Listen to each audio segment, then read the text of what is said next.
Welcome to HOA Legends. Let's begin today's story. Daniel Reeves laughed so loudly that two neighbors turned to look. He stood on his porch, coffee mug in hand, watching the older woman across the street drag wooden crates toward a small hatch near the base of her house. Snow clouds were already gathering above, thick and heavy, but Daniel's attention was fixed on her. "There she goes again," he called out. "Preparing for the end of the world." A couple walking their dog smiled awkwardly. Everyone in the HOA knew about her. The quiet woman who had moved in months ago and started turning the crawl space beneath her home into what Daniel liked to call the bunker. Her name was Clara. And Daniel had made a hobby out of mocking her. He had joked about it at the mailbox, at the curb, even in the neighborhood chat group. Photos had been shared. Comments had been made. To Daniel, it was harmless fun. She never reacted anyway. That morning, Clara paused, looked at the sky, then walked over to the fence separating their properties. "You should bring in extra blankets and water," she said calmly. "This storm is going to be worse than people think." Daniel smirked. "I think I'll survive without digging a cave under my house." Clara didn't argue. She just nodded once and went back to her work. That quiet response irritated him more than if she had snapped back. By afternoon, the weather alert changed from advisory to warning. News anchors used phrases like historic snowfall and severe wind impact. Daniel turned the volume down on the TV. Storms always sounded dramatic on the news. Outside, snow began falling before sunset. Thick. Fast. Relentless. Daniel watched from his window as Clara carried the last of her supplies through the hatch and disappeared beneath her house. He shook his head and muttered, "Unbelievable." The power went out an hour later. The house fell into darkness so sudden it felt unreal. Daniel cursed under his breath and lit a candle. He wrapped himself in a blanket and waited for the lights to come back. They didn't. The temperature dropped quickly. The kind of cold that slipped under doors and into bones. Daniel added another blanket and told himself it would pass. Across the street, Clara's house was completely dark. But Daniel didn't know that she was no longer upstairs. She was below. Warm. Prepared. Safe. And the warning he had laughed at was about to become the only thing he could think about as the storm grew violent around his freezing home. Daniel woke to a silence that didn't feel natural. No hum from the refrigerator. No ticking heater. No distant cars passing by. Just the low, constant howl of wind pressing against the walls of his house like something trying to get in. His breath fogged in front of his face. For a moment, he lay still on the couch, wrapped in two blankets, trying to convince himself it wasn't as cold as it felt. Then a sharp shiver ran through his body, and the truth settled in. The power was still out. He grabbed his phone. No signal. The battery was already below 30%. He cursed under his breath and shoved it back into his pocket. Outside the window, the world was white chaos. Snow swirled so thick he couldn't see the house across the street. The sky and ground had become the same color. Daniel stood and immediately felt the chill in his legs. The hardwood floor was like ice beneath his socks. He hurried to put on boots and a heavier coat. He tried turning the faucet on in the kitchen. Nothing. He tried again. A hollow gurgle answered him. "That's not good," he muttered. He remembered Clara's voice from yesterday. "Bring in extra blankets and water." He shook his head, annoyed at himself for even thinking about it. "I don't need a bunker," he said aloud, as if arguing with the empty house. But the cold kept deepening. The air inside felt thinner, harsher. He could see his own breath clearly now. His fingers were starting to stiffen. He walked to the garage door, hoping to start his car for warmth. The door wouldn't move. Snow had sealed it shut from the outside. He pushed harder. Nothing. Daniel's confidence began to crack. He returned to the living room and sat down, pulling blankets tighter. Time passed strangely. Minutes felt longer. The cold crept slowly from his hands into his arms, from his feet into his legs. His teeth started chattering. He tried rubbing his hands together, but they felt clumsy. Heavy. He stood again, determined to move around and keep warm, but dizziness hit him suddenly. He steadied himself against the wall. That was when the first real wave of fear came. Not panic. Not yet. Just the quiet realization that this storm was not normal. And that he had ignored the only person on the street who seemed to understand that before it began. He looked toward the window across the street. He couldn't see Clara's house through the storm. But for the first time, he wished he could. By late afternoon, Daniel's house no longer felt like shelter. It felt like a freezer. He had stopped checking the time because it didn't matter anymore. The cold had become the only thing he could think about. It pressed against him from every direction, creeping into his muscles, slowing his thoughts. He tried pacing the living room to stay warm, but each step felt heavier than the last. His boots scraped against the floor as if they weighed twice as much as before. He needed to move. He needed to do something. The image of Clara's crawl space flashed in his mind again. The shelves. The wood. The ridiculous bunker he had joked about for weeks. He swallowed hard. Just to check, he told himself. I'll just check on her. Pride tried to stop him, but fear was louder now. He forced the front door open with his shoulder. Snow spilled inside instantly, piling onto the entryway rug. The wind slapped his face so hard he nearly stepped back inside. But he didn't. He stepped into knee-deep snow and pushed forward, each step exhausting. The wind stole his breath. Snow blinded his eyes. The short distance across the street felt impossibly long. Halfway there, something strange happened. His legs didn't respond the way they should have.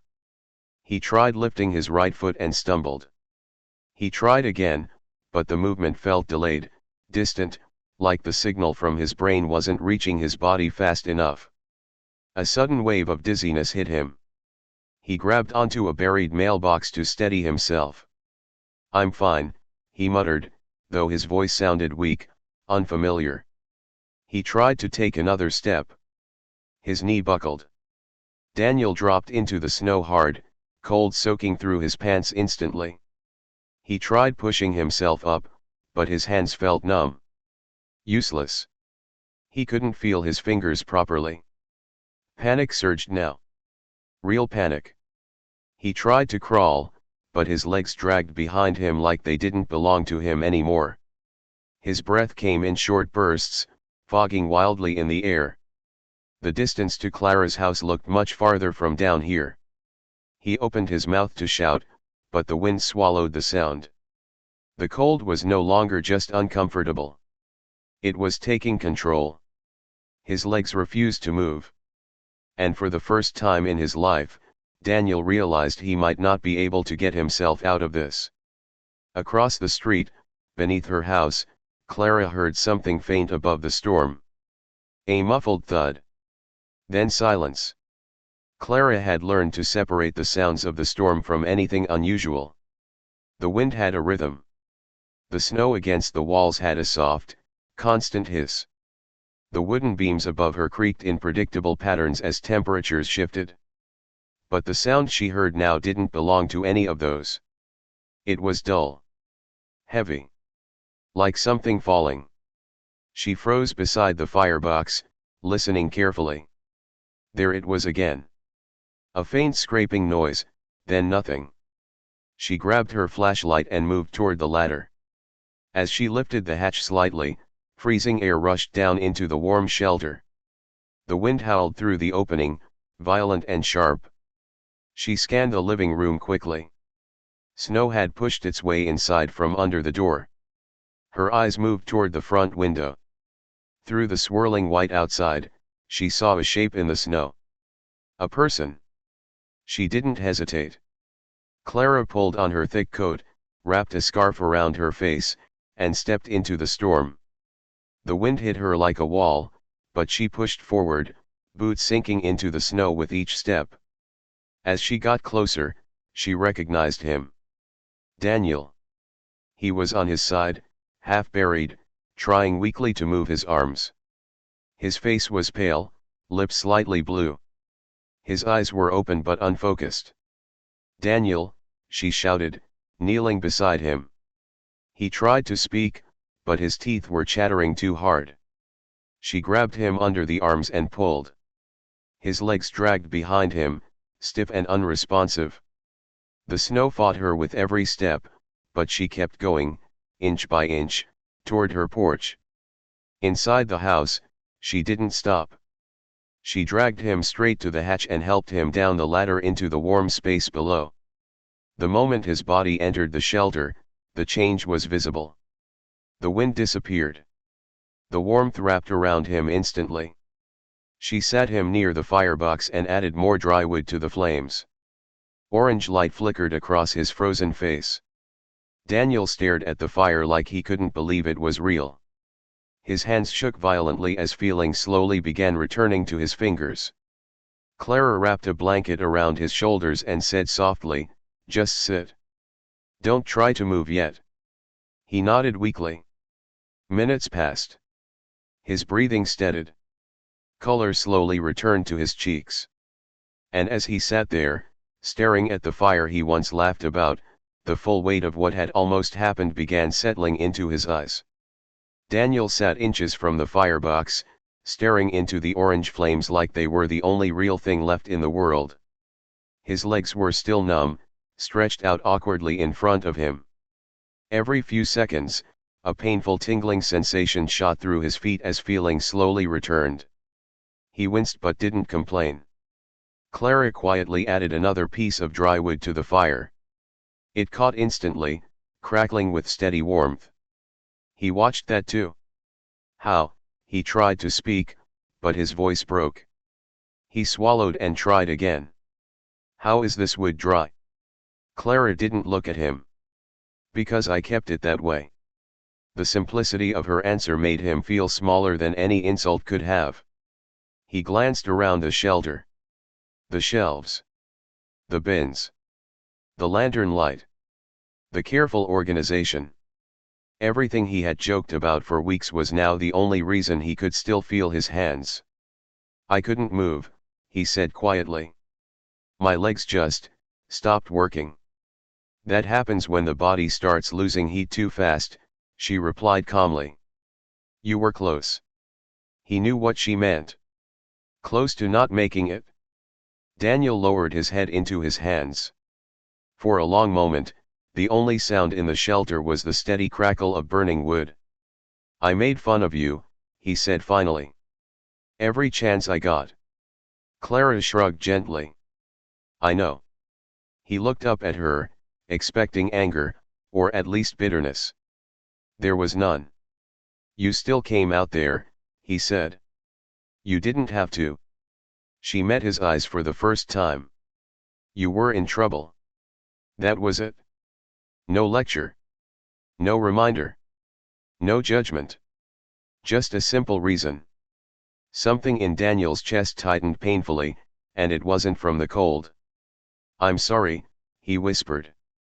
"I really am. I thought you were being paranoid. I didn't think something like this could actually happen." Clara gave a small nod. "Most people don't. Until it does." He sat in silence, watching the fire again, but this time his thoughts were louder than the storm outside had ever been. He remembered the jokes. The photos. The way he had called her bunker lady in front of neighbors. And now he was sitting inside that very bunker, alive because of it. The shame was heavier than the cold had been.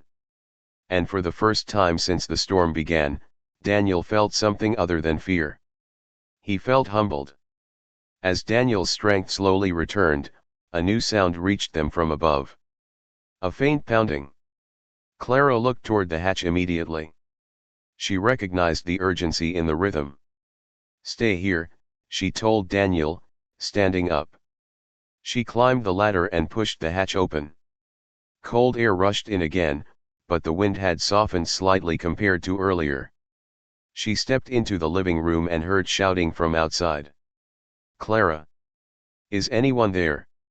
It was Mark's voice from down the street. She opened the front door, and three figures stumbled inside, covered in snow. Mark, Janice, and the Grant's teenage son. Their faces were pale, frightened, exhausted. "Your house, it's the only one that looked untouched," Mark said through chattering teeth. "We remembered what you built." Clara didn't waste time explaining. She simply pointed toward the hatch. "Down," she said.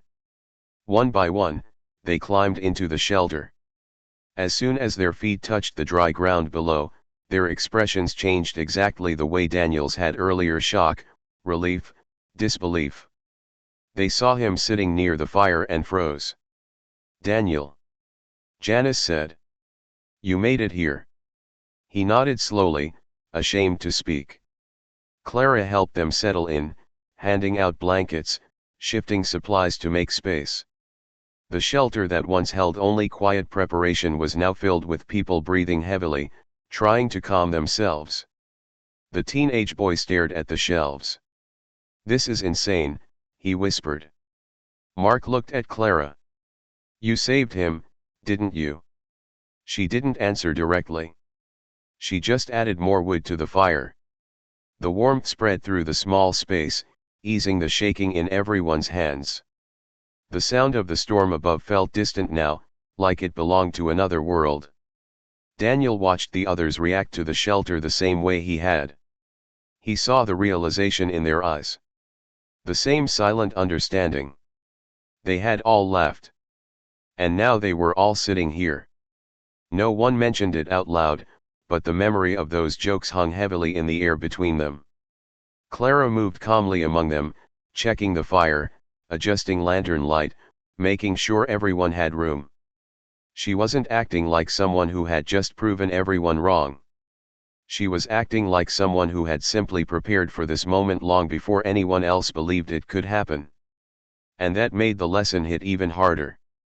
The underground shelter grew quieter as the night stretched on. The initial panic had faded, replaced by a heavy, thoughtful silence. Everyone sat wrapped in blankets, listening to the steady crackle of the fire and the distant muffled wind above them. Daniel hadn't moved much. His legs still ached as warmth slowly returned, but he welcomed the pain.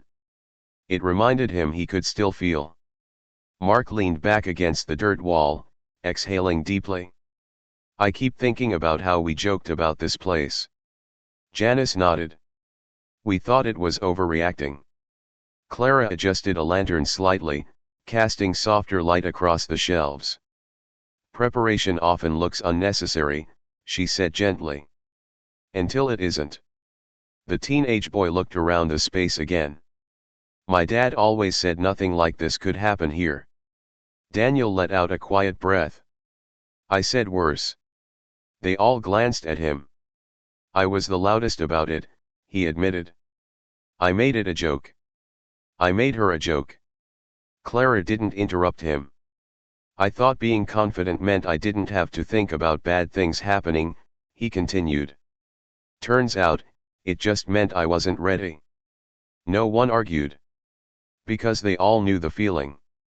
Above them, a loud cracking sound echoed faintly through the ground. Someone's pipe bursting. Someone's wall giving in. The storm was still doing damage while they sat protected beneath it. The realization settled deeper with every passing minute. If Clara hadn't done this. They didn't finish the thought. They didn't need to. Janice pulled her blanket tighter. "When this is over, I'm never laughing at something like this again." Mark nodded. "Me neither." Daniel looked at Clara. "You didn't save me because you wanted to prove a point." She met his eyes calmly. "You were in trouble." That simple answer humbled him more than any lecture could have. They fell silent again, but this time it wasn't awkward. It was reflective. Honest. And for the first time since the blizzard began, they weren't just surviving the storm. They were understanding something far bigger than it. When Clara lifted the hatch at dawn, pale light spilled into the shelter like a promise. The wind had quieted to a whisper. The violent shaking of the house was gone. Only stillness remained. "I think it's past," she said softly. Mark climbed up first and opened the front door. A gasp escaped him.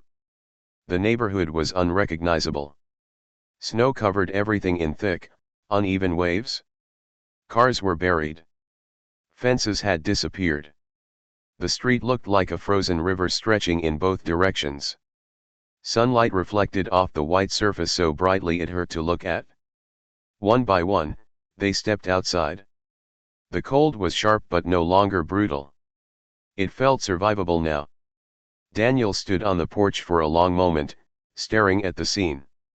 His legs still felt weak, but they held him up. He looked down at the spot in the street where he had fallen the night before. The snow there was slightly disturbed, half covered again by drifting flakes. He swallowed hard. "That's where I went down," he said quietly. Janice followed his gaze and shook her head slowly. "You wouldn't have made it back on your own." He knew that.